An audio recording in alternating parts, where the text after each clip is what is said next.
Sorry. আচ্ছা, যাই হোক, আজকের যে ক্লাসটা এটা খুবই গুরুত্বপূর্ণ। কেন গুরুত্বপূর্ণ? গুরুত্বপূর্ণ হচ্ছে এই কারণে, কেননা আমরা যখন শপিফাই এর ক্লাসগুলো শেষ করে ফেলবো, যখন আমরা মার্কেট প্লেসে যাব, একটা কাস্টমার যখন আমাদের কাছে আসবে, আসার পরে বলবে যে কিভাবে আমার পেজটা একটু সেলস আনা যায়, সেলস এর ব্যবস্থা করে দাও, বিভিন্ন ধরনের কনভারসেশন তোমাদের সাথে করতে পারে।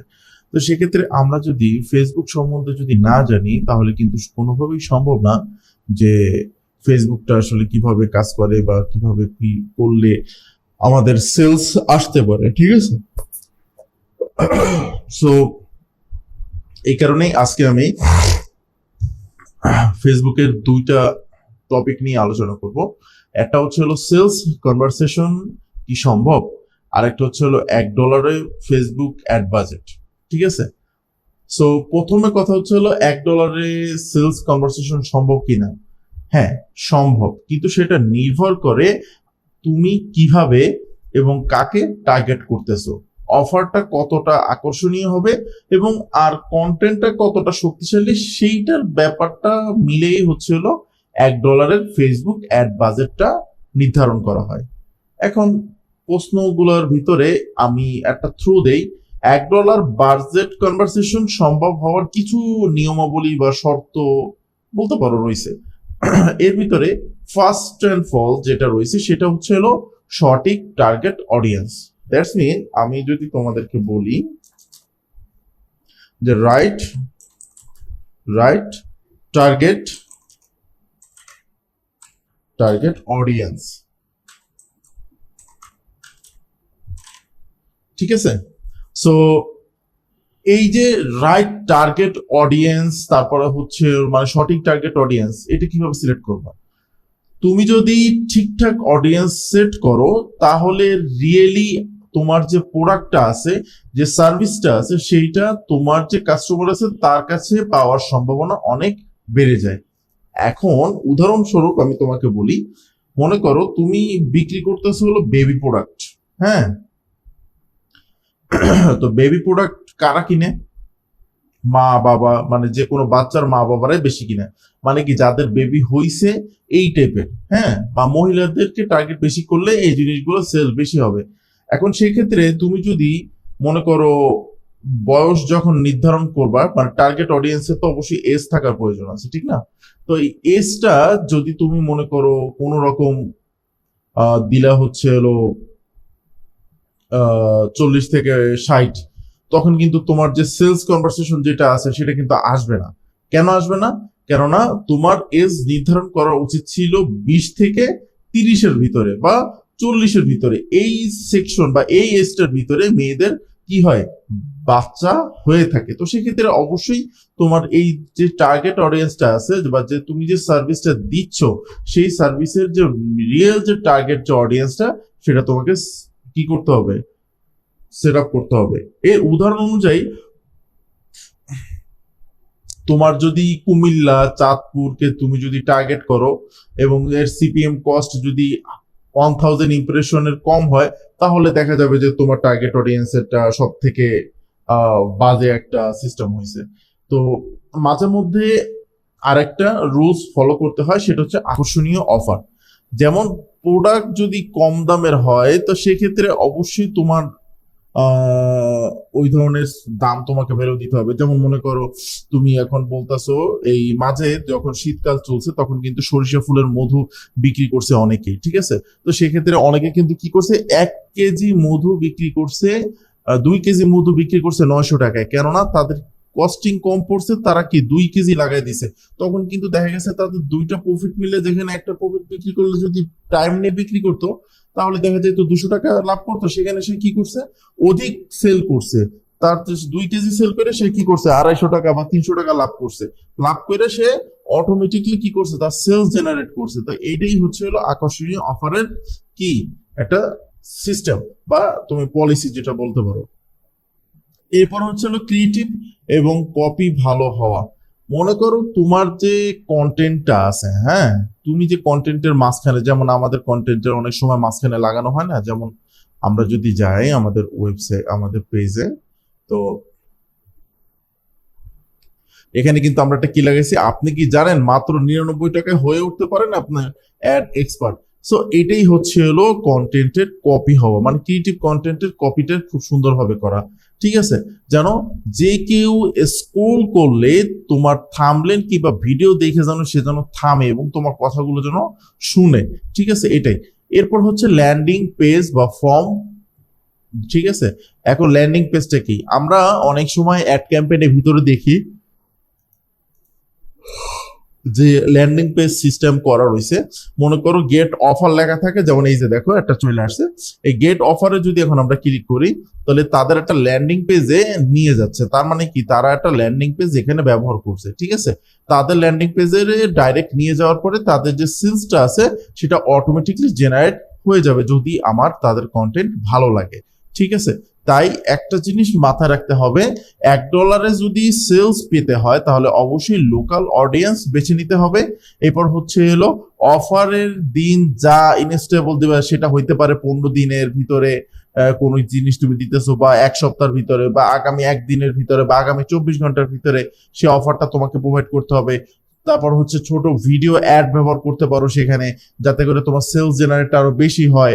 এরপর হচ্ছে মেসেঞ্জার, হোয়াটসঅ্যাপ কনভারসেশন যে সিটিটা আছে সেটা ইনবক্সে নিয়ে ফলো আপ দিয়ে কনভার্ট করতে পারো, সেখানে তোমার কি হবে, সেলস জেনারেটটা বাড়তে পারে। ঠিক আছে, সো এটা ছিল হচ্ছে কি ফেসবুক $1 কনভারসেশনে বাজেট করা সম্ভব কিনা।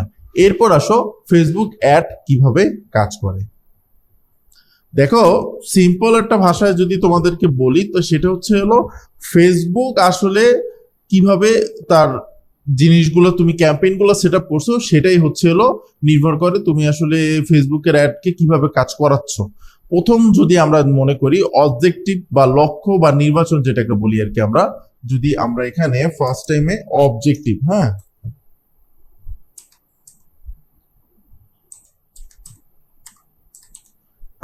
অবজেক্টিভ অবজেক্টিভ কিংবা লক্ষ্য, ঠিক আছে, এইটা যদি আমরা ফার্স্ট টাইমে যদি নির্বাচন করতে চাই তাহলে আমাদেরকে ফার্স্ট টাইমে দেখতে হবে আমাদের এঙ্গেজমেন্ট, ওয়েবসাইট ভিজিট কিংবা পার্সেস সেলস কিংবা কি লিড লিডস কিংবা হচ্ছে হলো কি লিড জেনারেশন, এরকম কিছু একটা। তো সাপোজ মনে করো এইটার যেটা আছে এইটার ফার্স্ট অ্যান্ড ফল কোথায় গেছে, 1 নম্বরে যদি আমরা ধরি সেটা হচ্ছে কি এঙ্গেজমেন্ট।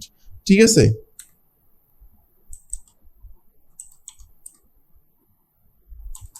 এঙ্গেজমেন্ট। এরপরে 2তে যদি আমরা যদি দেখি সেটা হচ্ছে কি ওয়েবসাইট, তারপরে হচ্ছে ওয়েবসাইট ভিজিটার কি,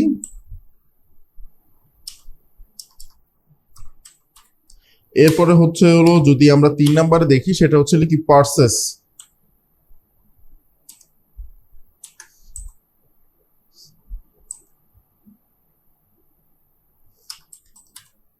এরপরে হচ্ছে হলো কি লিড, মানে কি যে কোনো মানুষের ইনফরমেশন 4 নম্বরে লিডস। তো এই যে চারটা, এই অবজেক্টিভের ভিতরে এই চারটা জিনিস কি করবে, আমি কোনটা চাইতেছি সেটার উপরে নির্ভর করবে। ঠিক আছে, আমি যদি চাই যে আমার যে প্রতিষ্ঠান আছে সেই প্রতিষ্ঠানের যে অবজেক্টিভ আছে আমার শুধু এঙ্গেজমেন্ট চাই, তাহলে শুধু আমার এঙ্গেজমেন্টেই আমার কি হবে, এনরোল হবে। যদি আমি চাই যে না আমার ওয়েবসাইটে ভিজিটর বাড়াইতে হবে, তো সেক্ষেত্রে সেটা করা যেতে পারে। এরপর হচ্ছে পার্সেসিং, না আমি ডিরেক্টলি পার্সেসের হিসাবটা চাইতেছি, তো সিটিআর ওইভাবে কাজ করবে।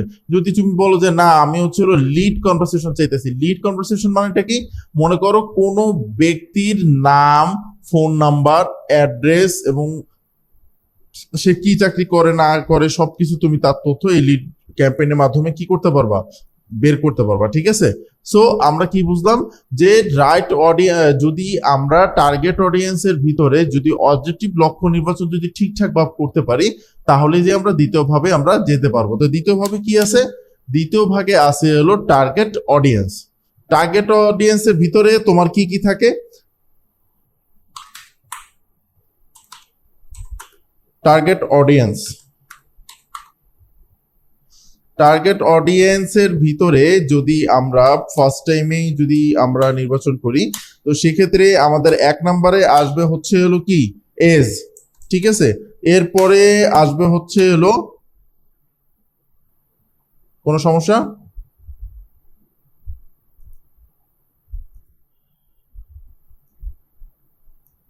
আচ্ছা যাই হোক, এজ আসবে, এজের পরে হচ্ছে হলো লোকেশন, LOCATION, লোকেশন।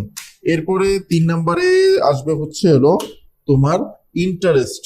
ইন্টারেস্ট বলতে হচ্ছে হলো এজ হচ্ছে কি, এজে তোমার হচ্ছে হলো এখানে তোমার প্রোডাক্টের উপরে নির্ভর করবে যে কোন কে তোমার টার্গেট। সেক্ষেত্রে তোমার 18 থেকে তুমি 60 বছর বয়স পর্যন্ত তুমি এজ এখানে নির্ধারণ করতে পারবা। এই লোকেশনের ব্যাপারটাও সেম, তুমি আসলে কোন লোকেশনে তুমি ক্যাম্পেইনটা পরিচালনা করতে চাচ্ছ সেটা তুমি এইখান থেকে কি করতে পারবা, এখান থেকে তুমি রাইট ওয়ে সিলেক্ট করতে পারবা। এরপরে 3 নাম্বার যেটা, এটা হচ্ছে হলো কি ইন্টারেস্ট। মনে করো তুমি আসলে কাদের কাছে এইটা শো করাইতে চাইতেছো, ঠিক আছে, ওইটাই হচ্ছে হলো মূলত কথা, আর কিছুই না। তারপরে হচ্ছে হলো 4 নম্বরে হচ্ছে হলো কি ল্যাঙ্গুয়েজ বা ডিভাইস। ঠিক আছে, ডিভাইস বলতে হচ্ছে হলো তুমি আসলে কোন ডিভাইসে তুমি কি করতে চাইতেছো, তুমি এটা মানে ক্যাম্পেইনটা পরিচালনা করতে চাইতেছো বা প্রচার করতে চাইতেছো। সাপোজ মনে করো আমরা যদি এখানে আসি, এই দেখো এখানে কিন্তু অলমোস্ট 2টা ক্যাম্পেইন কিন্তু এখানে বিদ্যমান আছে, এটা স্পন্সর করা। ঠিক আছে, তো এরকম কিন্তু অনেক ক্যাম্পেইন দেখবা যে আছে, যেমন এই একটা ক্যাম্পেইন, এই একজনের ক্যাম্পেইন, এই দেখো স্পন্সর করা, মানে স্পন্সর যারা করছে তারা এখানে কি অটোমেটিকলি এখানে ক্যাম্পেইন গুলো সেট আপ করা রয়েছে। তো সাবজেক্টের ভিতরে কি করতে হবে, আমাদের ফার্স্ট টাইমে যে কাজ করতে হবে সেটা হচ্ছে কি আমাদের অবজেক্টিভ সিলেক্ট করতে হবে। এরপর হচ্ছে টার্গেট অডিয়েন্সের ভিতরে এজ, লোকেশন, ইন্টারেস্ট, ডিভাইস আর হচ্ছে কি ল্যাঙ্গুয়েজ সিলেক্ট করে দিতে হবে। ঠিক আছে, এরপরে যে আমাদের যেটা করতে হবে সেটা হচ্ছে কি ফেসবুক অ্যালগোরিদমের কাজ কিভাবে শুরু করবে। ফেসবুকের অ্যালগোরিদমের কাজ হচ্ছে হলো ইউজার তো ক্লিক করতে খুব ভালোবাসে, এই জন্য তোমার এটা খুব সহজে তোমার কাজ করে আর কি। ঠিক আছে, এরপরে হচ্ছে হলো তুমি যদি ল্যান্ডিং পেজ তৈরি করে রাখো, সেখানে বিকাশের পেমেন্ট সিস্টেম করে রাখলে বা নগদের পেমেন্ট সিস্টেম করে রাখলে অটোমেটিকলি সেলস জেনারেটটা হয়।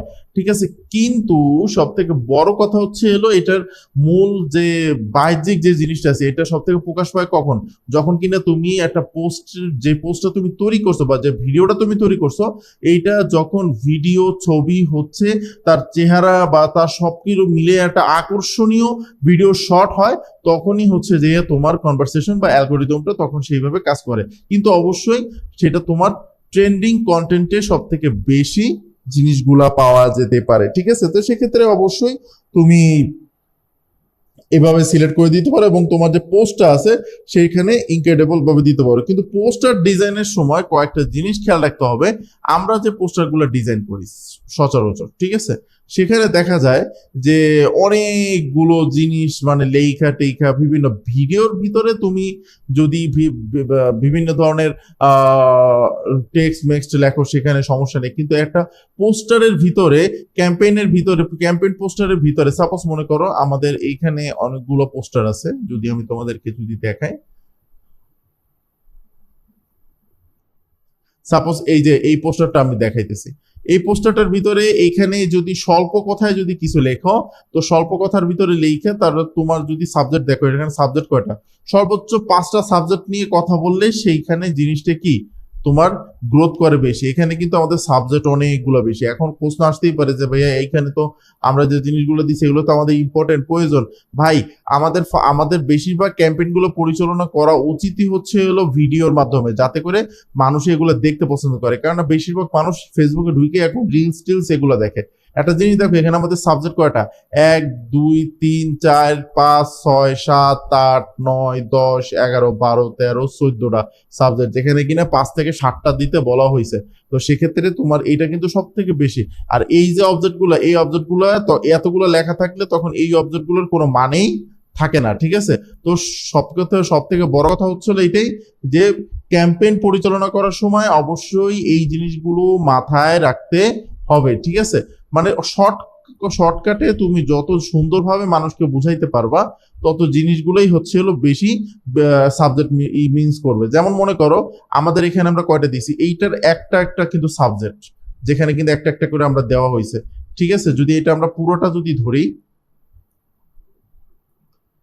এই যে পুরোটা যদি আমরা এখন ধরি, তাহলে দেখো এইটার প্রথমটা হচ্ছে একটা সাবজেক্ট, এই আর একটা দ্বিতীয় সাবজেক্ট। এইটারে পুরো আমরা একটা কনভারসেশন সাবজেক্ট বানাইছি, এইটাকে একটা বানাইছি। অ্যান্ড এই যে মেক পয়েন্টটা আছে, এই মেক পয়েন্টটা এমন ভাবে দেওয়া হয়েছে যাতে করে এটা ডিফারেন্ট বা আলাদা যেন না মনে হয়। এরপর হচ্ছে আলাদা ইয়ারটা দেওয়া হয়েছে, আর এইখানে আরেকটা দেওয়া হয়েছে। তো টোটাল কয়টা, একটা দুইটা তিনটা চার পাঁচ ছয় সাতটা জিনিস কম্বিনেশন করেই কিন্তু দেওয়া হয়েছে। তখন কিন্তু এই জিনিসটা কিন্তু ফুটছেও বেশি।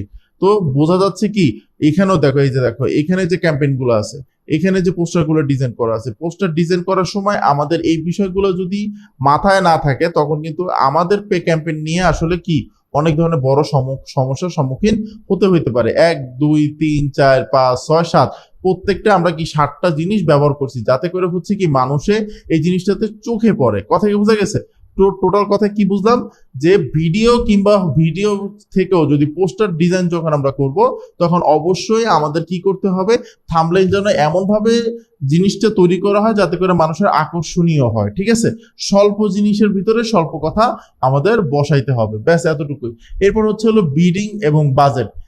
এই কিছুক্ষণ আগে আমরা কিন্তু $1 খরচ করব এবং ফেসবুকে কি বলে ঠিক আছে কিনা তার কিন্তু আমরা যথেষ্ট পরিমাণে এটা কি করছি দেখতে পাইছি, এবং টার্গেট এবং কনভার্ট হওয়ার মতনই কিন্তু ছিল।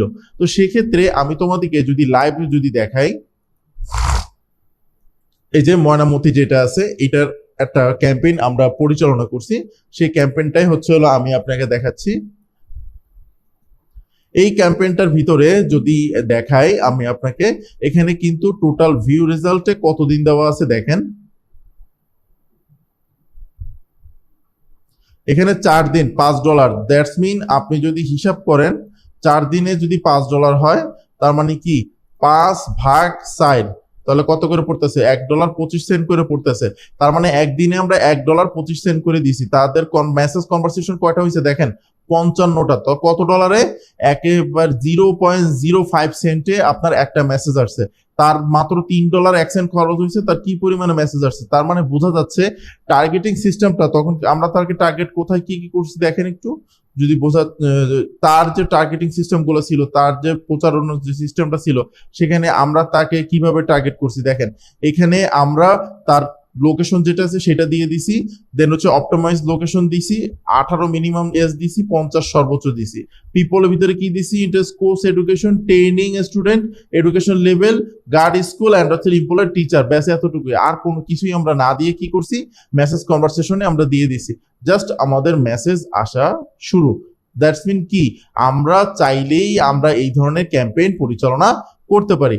সো সোজা কথা হচ্ছে এটাই, যে আমরা চাইলেই হচ্ছে কি একটা ফেসবুকের অ্যালগোরিদম অ্যানালাইসিস করে আমরা সুন্দরভাবে আমরা একটা ক্যাম্পেইন পরিচালনা করতে পারি। সেখানে আরেকটা জিনিস আপনার মাথায় রাখতে হবে, আপনি যে ক্যাম্পেইনটা পরিচালনা করছেন এটা অ্যানালাইসিস কিভাবে করবেন, আপনার ক্যাম্পেইনটা কতজন মানুষে দেখছে, কত রিচ হয়েছে, ইমপ্রেশন হয়েছে, কতজনে ক্লিক করছে, কতজনে ইনবক্সে আসছে, কতজনে কিনছে, রেজিস্টার করছে, সেটাই হচ্ছে আপনার মূল দেখার বিষয়। এখন যদি আবার যদি চাই আমরা এই পেজটার ভিতরে যদি আমরা আবার যাই, এন্ড যদি অ্যাড সেন্টারের ভিতরে যদি আমরা আবার ঢুকি, তো সেক্ষেত্রে আমরা যদি ভিউ রেজাল্ট করি, তো সেক্ষেত্রে আমরা এখানে দেখতে পাবো যে আমাদের এখানে টোটাল রিচ কত। এখানে দেখো, এখানে টোটাল রিচ হচ্ছে 8,538, ভিউ হয়েছে কত, ভিউ হয়েছে 13,414। এরপর হচ্ছে cost per messaging, cost per messaging হচ্ছে 0.05 সেন্ট। তারপরে হচ্ছে মেসেজে আসছে প্রায় 55 জন। এরপরে যদি আমাদের দিয়ে দেয় সিটিআর কত কিভাবে আছে, সিটিআরটা কই, সিটিআরটা এখানে দেখাবে না। তারপর আপনি যদি দেখতে চান এখানে আপনি পার লোকেশন এগুলো নিয়ে আপনি অ্যানালাইজ করতে পারেন। ঠিক আছে, সিটিআরটা হচ্ছে কস্ট পার অ্যাকশন, সিটিআরটা হচ্ছে এটাই, সরি সিটিআরটা তো এখানে দেখানো নাই, কেননা সিটিআরটা হচ্ছে অ্যাডভান্স যে ফেসবুকের যে মানে বিজনেস ম্যানেজার আছে ওইখানে গেলে আমরা দেখতে পারবো। আপাতত এটা আজকে যেহেতু ফার্স্ট ক্লাস, সেই ক্ষেত্রে আমরা এটা হচ্ছে এইভাবেই বলতেছি আর কি। ঠিক আছে, তো এটা হচ্ছে cost per messaging conversation star যেটা আছে, এটার যে সিটিআর যে সিপিএম যেটা আছে, সিপিএমটা কিন্তু খুব ভালো আছে। ঠিক আছে, সো এখানে দেখেন, এখানে কিন্তু $1.25 ভিতরে আপনার 55টা, যদি আপনি হিসাব করেন $3 যদি তার 55টা মেসেজ আসে, তাহলে 55 ভাগ হয়েছে 3। ঠিক আছে, তো প্রায় $1 প্রায় তার 18 থেকে 19টা মেসেজ তার কাছে আসছে। তো এটা অনেক একটা, 19 জনের ভিতরে কিন্তু 4-5 জন হইলেও কিন্তু তার প্রোডাক্টটা অবশ্যই পারচেস করবে। ঠিক আছে, এরপরে আসেন, যদি আমরা যে কতজন ইনবক্সে আসছে কিনছে, এখন কিনছে কতজন সেটা তো একমাত্র যে কোম্পানি তারাই ভালো জানে, ঠিক আছে। কিন্তু আমাদের মাথায় রাখতে হবে, আমরা যখন ক্যাম্পেইন করব, ক্যাম্পেইনের সময় target audience, attractive creative, Facebook algorithm, budget bidding and হচ্ছে রেজাল্ট অপটিমাইজেশন, এগুলো সব কিছু মাথায় রাখেই কি করতে হবে আমাদের এই যে ক্যাম্পেইনটা তখন আমাদের পরিচালনা করতে হবে। যে প্রোডাক্টটা যখন যেটা করছে সেই প্রোডাক্টটার উপরে যখন যেটা আসবে তখনই হচ্ছিল সেইভাবে আমাদের কাজগুলো চালাইতে হবে, ঠিক আছে। সো কারো যদি কোনো কোশ্চেন থাকে আমাকে জিজ্ঞাসা করতে পারো।